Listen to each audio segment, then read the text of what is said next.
pagmulat ng aking mga mata, ang unang bumabati ay ang malamig na simoy ng hangin. Kasabay nito ang awit ng mga ibon at ang mahinang pag-indak ng mga dahon sa puno. Dito sa probinsya, ang bawat umaga ay tila bagong pag-asa.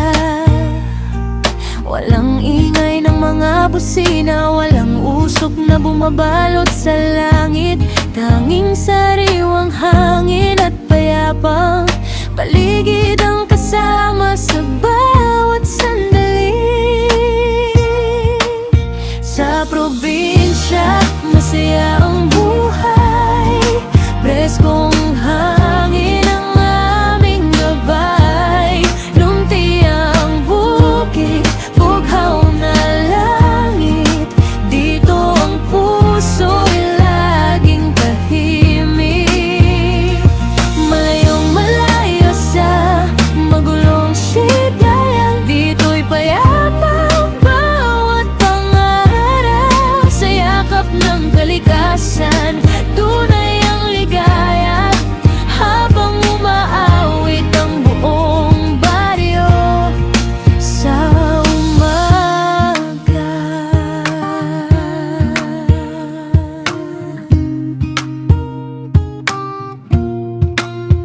Sa hapon, makikita ang mga batang masayang naglalaro sa damuhan ng mga magsasakay, masiglang nagtatanim. Habang ang araw ay marahang sumisikat sa ibabaw ng kabundukan. Ang ilog ay malinaw at malamig, sumasalamin sa kagandahan ng kalangitan. Ang bawat puno ay tila sumasayaw sa banayad na ihip ng hangin. Sa probinsya, masaya ang buhay, preskong hangin ang aming gabay. Lunti ang bukid, bughaw na langit. Dito ang puso ay laging tahimik.